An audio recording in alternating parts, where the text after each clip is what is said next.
Hey everyone, so a few of you have sent me Angie Peacock, who's a Benzo recovery coach.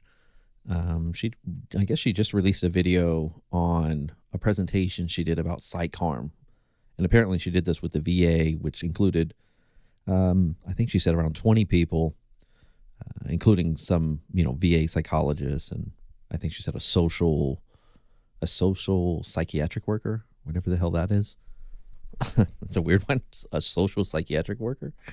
Okay. Well, anyway, I wanted to watch it, and you guys had asked me to kind of what were my thoughts on it. Essentially, a lot of you care about my thoughts, so I went and I watched it, and so I just kind of want to digest it and try to give some of my opinion, some of my thoughts on this, because I was really emotionally connected to it, and I was really emotionally connected to Angie, just to what she went through. I could feel her kind of pain and her frustration through the camera, so to speak.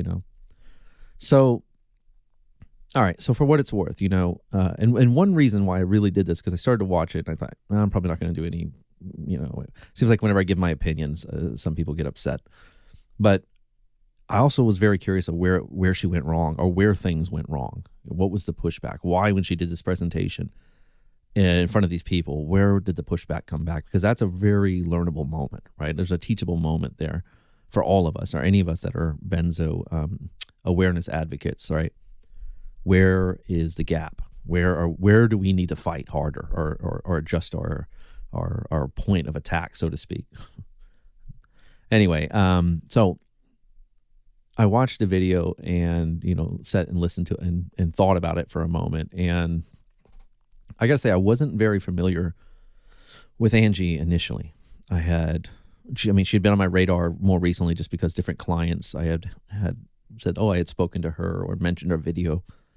So I knew she was doing good work, and I knew she was gaining a lot of momentum, and which is great. I applaud anybody, any Benzo coach in this field, because it's hell. This is hell. This is a silent epidemic, the worst drug on the planet, people suffering in the worst unimaginable ways. Now, I work in clinical psychology. I've got peers in the field of psychology. I consider myself a war medic almost, compared to what they do. A lot of them are just sitting there listening to people, the well-off warriors. I could have killed my husband. He gets me on my boss, and I'm feeling a little blue. When you take people who, a lot of them are already seriously psychiatric, seriously psychologically damaged, PTSD, bipolar, whatever, and then put them on a med that's the worst med on the planet, or a host of meds, and then rip them off those host of meds. It's just fire on top of fire on top of fire. It is the worst population in terms of mental health, or the most challenging, I should say. Not the worst, but it's the most challenging population. It would be like getting out of med school and going to the ER in the Bronx. Every night it's gunshots, stab wounds, explosions, gang violence. This is every night, every client practically. So again, I applaud anybody on the front line working, and Angie seems to be working really hard and doing a lot. In fact, I think somewhere in here she said she sees 40 clients a week, which she says is more than most therapists. And right there, I would say, well, just for what it's worth, because I guess we're peers, right? We're colleagues in a sense in this field. I would say, well, Angie, why do therapists not see that many clients a week? Because you're going to get burned out, and because you can't be as helpful, right? But that's a lot of dedication, if nothing else. It's a lot of money too, to be honest. So maybe there's some incentive there. I think if you're charging $100 or $140 an hour, that's like $4,000 to $6,000 a week, right? Like that's incredible money, which may be some driving point, to be fair. We didn't go to school for several years. If she wasn't doing this, she would be doing something. And so, there's no slight on the money, but it's a double-edged sword, because you have the passion, which is driving you like a mad person. She likely, like myself, was doing this for free at points. I think I coached for 3 years free of charge. But then when you start to make the money and you need the money. You have bills. You have to survive. It's another driving force. And I've learned doing this now for several years. It can make you ill. I mean, just the nature of this work can make you ill. Free, charge, doesn't matter, you know.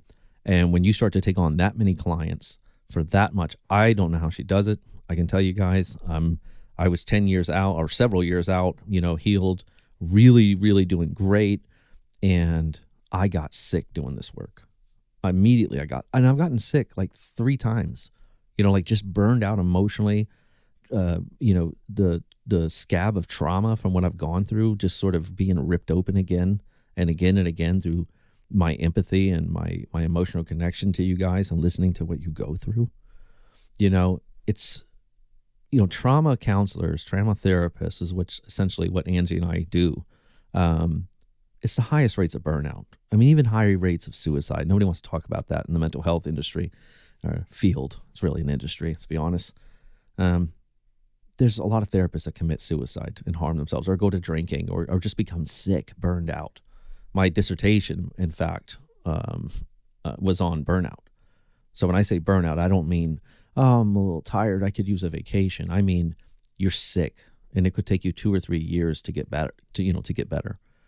It's a huge problem. Anyway, you know, so just that for what it's worth, I think I worry about her working that much. I think that's a breeding ground for something bad that could possibly come, you know, especially given that she's had real trauma. So I want to talk about that. Now, all right, so, you know, she did this presentation for the VA last minute. It wasn't really prepared, she said, but she's, you know, she was told not to be prepared. It's okay. Really looking back, I'm sure now she's thinking, damn, I probably should have been more prepared because of the pushback, you know. But she did it for the VA. And really, guys, the VA is a joke. I mean, it's in terms of mental health treatment, it's a joke. It's a glorified internship site for fresh doctors and psychologists and therapists, you know. And that's no slight on the soldiers. It angers me that we put these young people into harm's way and they come back so damaged and broken, and we can't even give them the damn, you know, grade A treatment and help that they need. They just get the bare minimum. That's super frustrating to me. I mean, I think it's disgusting. It's a black eye on this country, is what it is, really. You know, so right there, with the VA, not a shocker that you're going to meet knuckleheads and idiots, right? Not a shocker that your treatments are going to be the bare minimum, right? So again, first I want to applaud Angie for doing this and doing all the work she's done and listening to her story and finally getting a little bit familiar with it now, to hear what she's been through. I mean, real PTSD, real complex PTSD. You know, a lot of us go through heavy things and then we think going through benzos, I think I've got PTSD. I've kind of coined the term benzo-induced PTSD or benzo-induced complex PTSD rather. But what she went through is like, if you want to call it real trauma, you know, when we're watching people die, being exposed to a real war where your life and your survival is, you know, unknown. You could die. Your rates of dying or being mortally wounded is through the roof, higher than anything we can even relate to, right? I mean, this is like really on a whole nother level that 99% of us are not even going to be able to relate to that kind of danger. And not just for a moment, but for, I'm guessing, weeks or months or possibly years she was exposed to this. And with PTSD, you experience real organic changes to the brain, right? It's one of the few things that really changes the brain and potentially can change it for life. Like there's real changes when you're on that level of trauma.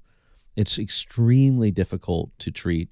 And not only that, soldiers in general are not like regular people. All right, this is another huge problem I have with the U.S. military. Is that, you know, they're taught, you know, pain is weakness leaving the body, right? They're taught to disconnect from their emotions. The whole point of the boot camp phase of it, right, of training is to deprogram, to break you down. You don't have an ego. You don't have an identity. You don't have thoughts and emotions.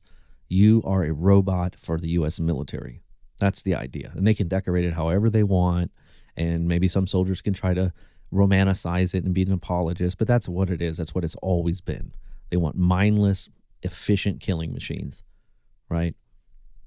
And that's not anti-American. That's just where we are. Wake up if you don't know that.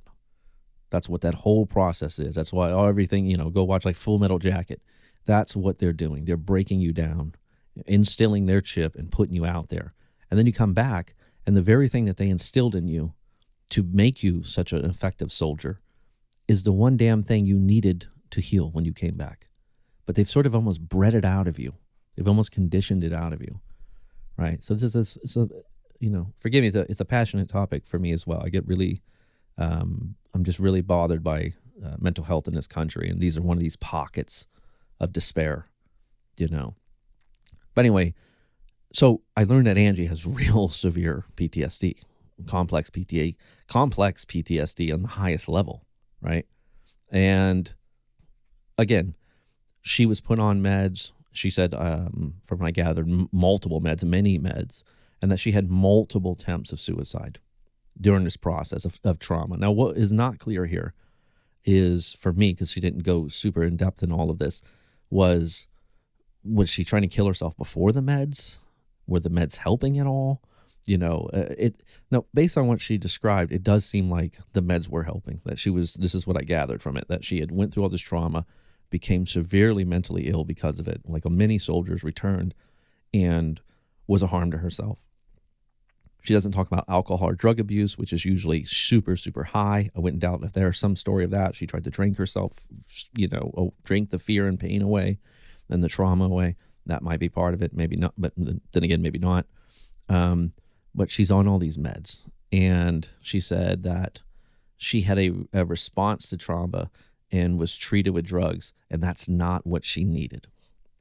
Right? Now I'm going to start talking about, I'm going to kind of do two things here. I'm going to talk about what she said and share kind of, my perspective and the devil's advocate perspective, meaning what the people listening to her were probably hearing at the same time, because I can kind of remove myself emotionally and I could hear both sides of it, I think. And, when you say something like, I was treated with drugs and that's not what I needed. Now, as a therapist, I understand what she's meaning. Like, she needed to really work on trauma and to heal and all those things. But there's also, to be fair, for most people, after going through severe trauma, your nervous system is so on fire. You are so irrational. You are so, again, for most people won't even be able to relate to this unless you're actually in severe benzo withdrawal, right? That actually, I guess you could probably relate to at least that level of trauma. At which case, therapy is not going to be very helpful. It's going to be very hard to do exposure therapy when you're suicidal. So once you start coming into hospitals with suicide attempts, it's code red. I mean, they've got to medicate you. They've got to do anything they can to save you. And from what I'm gathering, unless I'm wrong in what I heard, it sounds like somewhere in that process, those meds did stabilize her. And she reached a certain point and she went back to school and she wanted to go into the field of psychology. And that's where she was pursuing her master's in, which I'm guessing, again, like the way she condensed it in minutes, I'm guessing this is over years. So we don't know, or I don't know, maybe you guys follow her story, more than I do. I'm guessing there's a lot of story in those years. I mean, she could have become a yoga master and exercised and went to therapy and learned, she just, she probably healed and in time is a big factor. Perspective, getting older, being more wise, support. There's a ton of things that could have been helping her in that process. But it sounds like the meds might have helped initially just to get her out of a very dangerous situation. If I'm understanding it again, I don't want anybody to attack me and say, I'm just going by what she shared. If you don't know anything about her and you listen to that 20-minute video, that's what I'm gathering from what she shared. So right out the gate, these guys are hearing that and they're going, it sounds like you're already kind of playing down the effects that the meds might have had. And it already starts to sound like we're going to start demonizing Big Pharma. Right. And now from their perspective, they're not seeing this. They're not seeing 80% of people coming off meds or on meds or having paradoxical effects and they can't come off benzos. They're just not knowledgeable about that on that level. I'm sure there is a percentage that are, just like there are a percentage of doctors that are, and we cannot give them a pass and pretend like they're just completely little angels that are oblivious to all this. That's not true. There's a hell of a lot of people getting swept in the cracks, but in the pavement. This has always been true, by the way, in American history, whether it's disability or Medicare or whatever. We have cracks and you get swept in there. But I think immediately they're hearing her and going, okay, and I want to back up too. The other thing I was pulling from it, and again, I'm like watching it with almost two set of eyes. So one set of eyes, I'm listening to it and I'm like emotionally connected with her. I'm like, yeah, get them, kick their ass. She's emotional and she's rattling it off, and she's very concise and she's matter of fact, and she's doing her thing. On the other hand, you can't be emotional with these people. You just cannot come off that way, as hard as it is. Whenever you're talking to professionals like that, it's just as counterintuitive. I mean, it's counter-effective is what it is. And they hear the emotion, and maybe even being a woman, they even probably didn't help her even more, right? And so they're hearing what they want to hear. Oh, she sounds like she's got a dog in the fight. She's being emotional. She's already demonizing Big Pharma. Some of them were probably listening with a little bit of a, a little bit of a little bit of their own dog in the fight. So she goes on, she says, she shares her whole story and, really spells it all out. And again, I'm hearing that they're probably going, well, but the meds probably did stabilize you from killing yourself. And then years later, when you went to come off all these meds, then she sort of triangulated on to the benzo thing. And I don't know, again, I don't know all her story. Maybe she walked right off all those other meds and then benzo was the big one. I don't know. But I'm sure they're hearing the accumulative effect of all of that and going, wow, here's a soldier with severe PTSD who spent years getting better on meds, multiple suicide risks, several different medications, comes off all of these meds at once, and then has a really tough time. And now here she is trying to tell the military that they're not doing it right and they need to get their crap together, and people are suffering. And right, like this is the emotion that they're hearing. And you're dealing with a group of people who already are combative by nature, by their business, that don't want to hear that. And especially men. Men can be really, they can have super huge egos, and already it's harder for women, I think, to get their point across. But there's a lot of alpha personalities, and it's just problematic. So I'm hearing that, and I'm going, oh, no, Angie, this is where probably they're all right. Even as I'm listening to it, I can already almost hear the gears spinning in the cogs of the machine on the other side of that monitor. And then she says, if we had better mental health in the first place, this wouldn't happen. And she goes on. And again, I agree with that. Yeah. Prevention is a hell of a lot better than cure. On the other hand, mindfulness and all of that for a soldier that's coming back, watching her platoon members being blown up and being exposed to long periods of time in a war zone. I mean, you can do all the damn breathing and Zen meditation you want. And there's nobody that's bigger into Zen meditation and breathing than me. I mean, that saved my life, changed my life. I am one of the biggest advocates of Zen meditation. I have an extensive background in Eastern philosophy and religion. But for something like PTSD, when there's levels, it's like a spectrum. And in the earlier stages, you are high risk for damage, for suicide. Who's Chris Kyle? Is that the guy who took his friend to a shooting range who had PTSD and the guy just shot him? Right? American Sniper. Like, this happens all the damn time because they're trained to override something that, part of healing from trauma is being able to open yourself vulnerably, to sit completely vulnerable. That's where it's sort of like the key that unlocks this box. All right. And when that box is unlocked, that's when real treatment can begin. But you have a situation where this box has like built-in booby traps, built-in alarms and defenses, right? So it's a massive problem. So again, to get to that point where meditation, that has to come later. You know what I mean? For a lot of people anyway. So again, they're looking at that going, that medication probably did save her. She's demonizing psychiatry. She's which the guy sitting there, the sociology psychiatrist, whatever the hell that is. I'm guessing that's some kind of. I would put money on it. It's somebody who gets paid a lot less than the people that should have been there, who they didn't want to pay. Right? It's like the idea of like setting a social worker with a 4-year degree to do therapy or to do assessments on people with mental illness. I mean, it's disgusting. It's disgusting. It's like letting a nurse do open heart surgery. Are you serious? Right. So this guy's already pissed off at Angie because he's feeling threatened. She's kept using the term cognitive dissonance. I don't know if I think that's the right word. I think he's just defensive. He's pissed off. He's defensive, and he hears you emotionally and attacking his field of work. And he's like, well, Missy. Right. So anyway, continuing on, I agree with her if we had better mental health in the first place, but I digress. There's levels, and I think that is a clunky position to springboard from everything else, because they're looking at it like, but yeah, the meds did help you. And even if they didn't, you're an outlier. You know how many people, how many soldiers that if we didn't give these meds, you know how big this problem would be?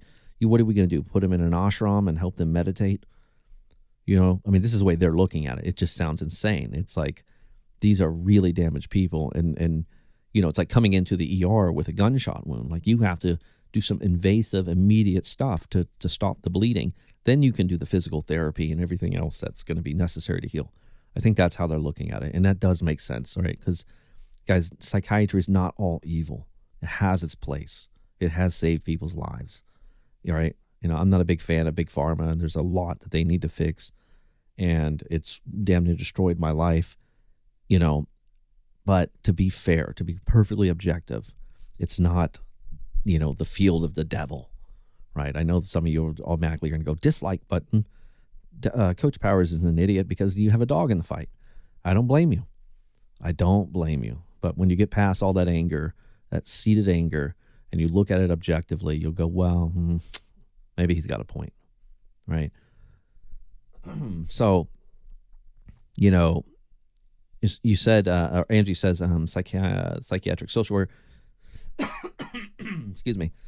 She said that he responded as, you've made, sweeping broad statements, and we need a psychiatrist here. I agree with that. I agree with the idea that we need a psychiatrist there, not this little peon. And I also hate to say, she did make some sweeping broad statements. I happen to agree with those sweeping broad statements, right?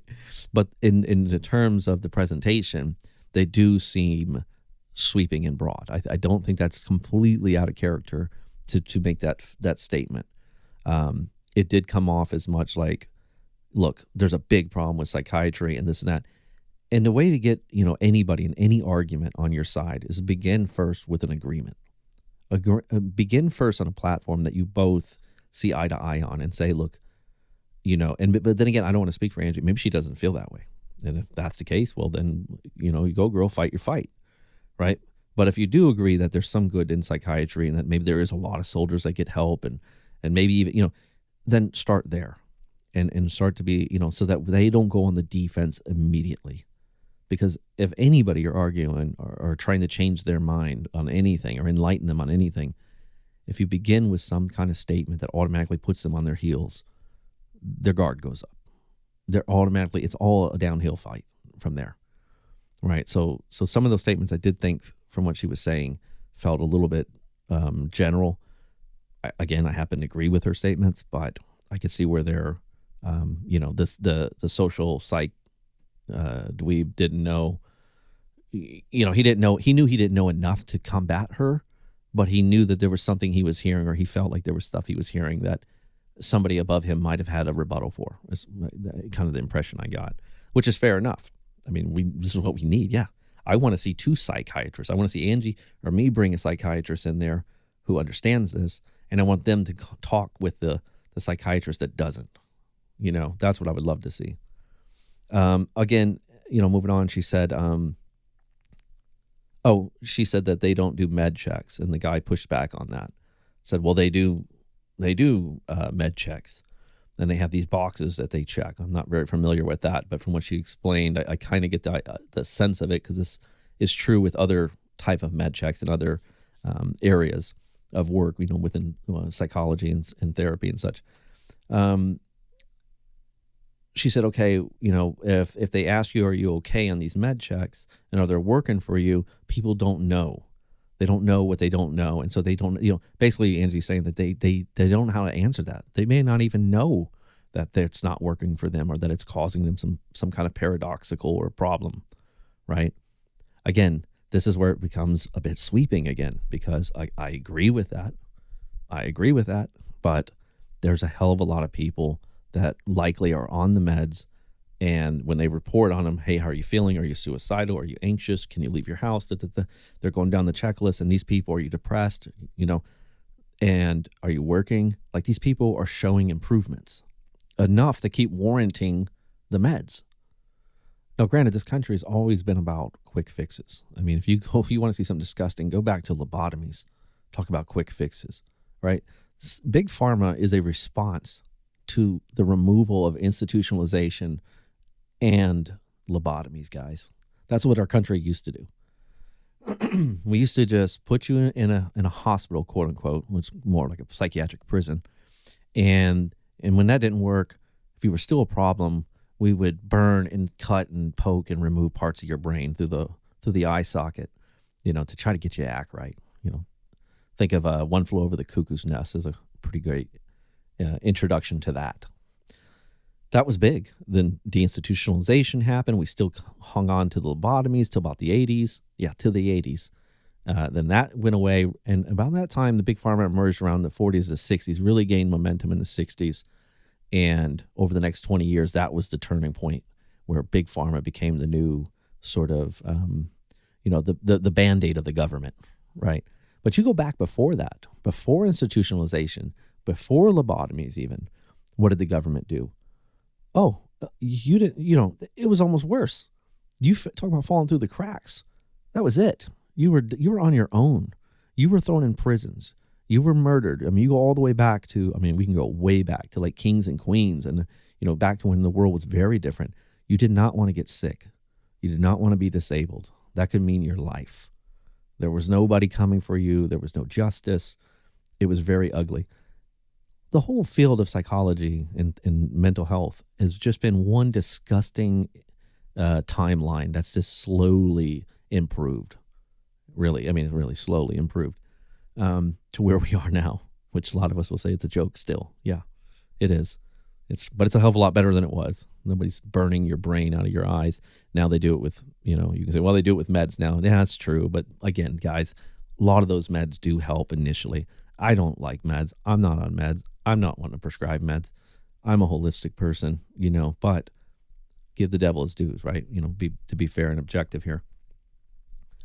So, I kind of see both, well, obviously both perspectives. I think Angie's right. They don't really understand. And therefore, how are they, and also what is these med checks, these little boxes? It's bare minimum stuff. It's like I said at the beginning, the VA is a joke, right? That's a whole bigger problem. And I think, again, this is where, I don't want to say she went wrong, but this is why she had the pushback, was she was calling out the military in a sense, right? She was calling out some things like, she was one step away from saying the VA is a damn joke. They didn't like that. They heard that. They didn't like it. So, into the opposition, he was thinking, well, those med checks do work. And when they don't, we have things, which is, he's right. That's true. They do work for most people, I'm guessing. And when they don't, or where there's something that's found to be a gap or somebody's failing, then they do other precautions, I'm sure, right? Within reasons in this terrible little system. So, all in all, I think Angie came off a bit overly passionate, overly emotionally involved, which I totally understand and I totally respect. And it would be almost damn near impossible to stand up there and to talk to these people and have that experience, that lived experience, and not have that come off that way, right?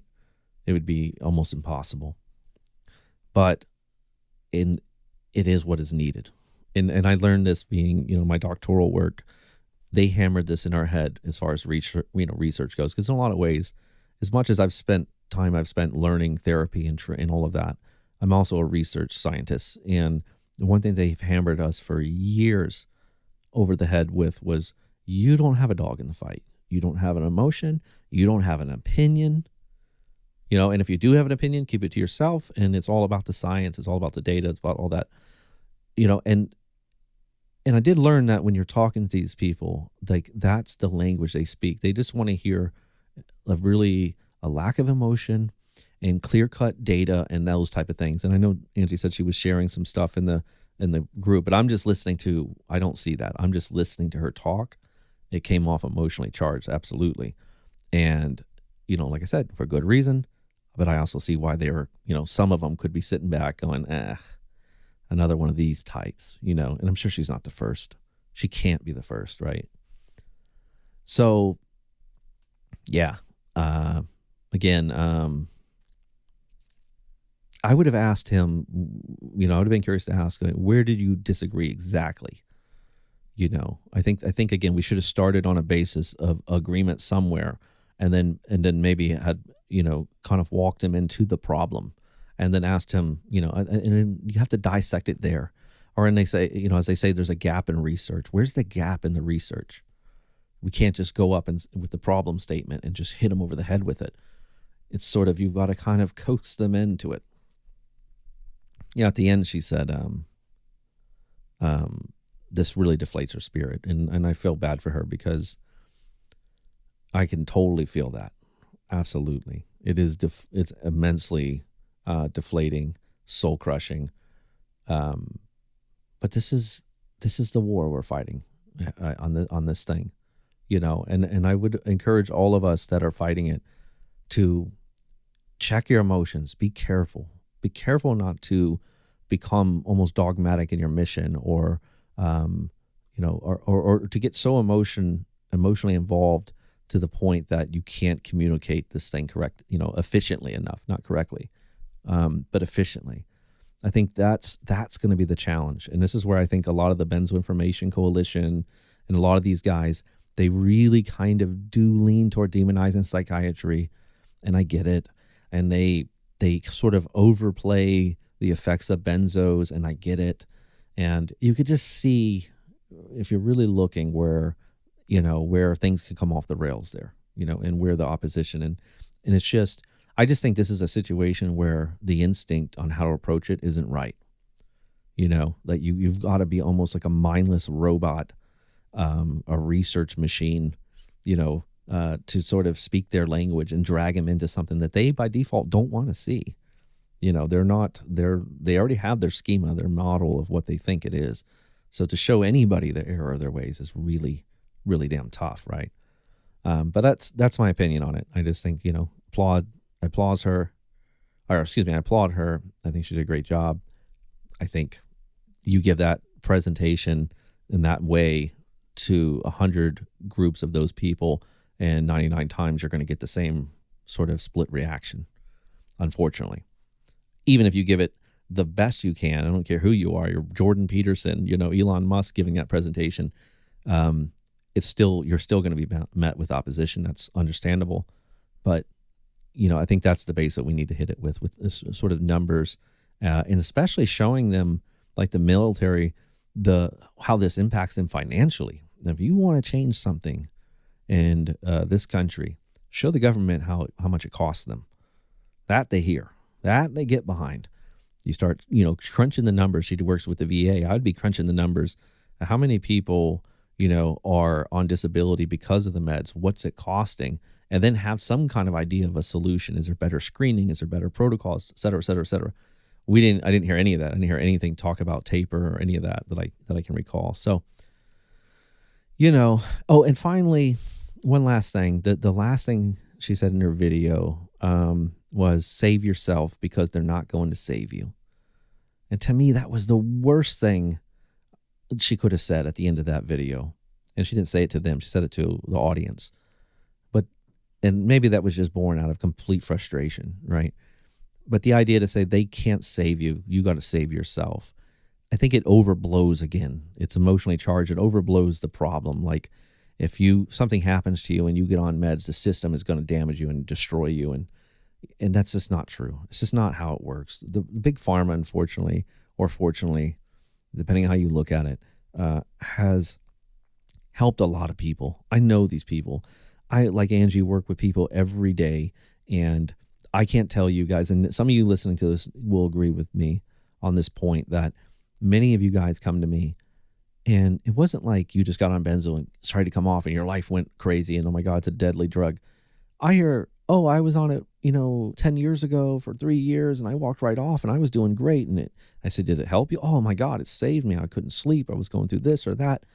Same with antidepressants, so these things can really help, right? This is not a black or white issue.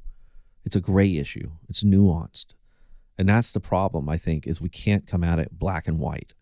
We really got to simmer our emotions down again and try to find that middle ground and just start to show them what's going on. But I think, there's a lot of anti-big pharma in the benzo community. And I'll tell you, Benzo, a lot of Angie and a lot of these coaches are doing very well for themselves, especially the ones that are very sort of anti-pharma. And I know it's not done me favors to be more of like the middle ground guy. It's not done me favors to highlight things like your pre-existing condition or your manifested conditions coming off of this, right? But I don't care. I'm about truth and science, and that's where I'm going to, that's where I'm coming from. But I know if I spoke a different language, you guys would love me more. And I know that's my criticism. The criticism you have, or some of you have of me, is like, oh, Coach Powers just doesn't get it. Okay, sure. Maybe yeah, that's what it is. I just don't get it. But maybe you're wrong. Maybe it's not all black and white.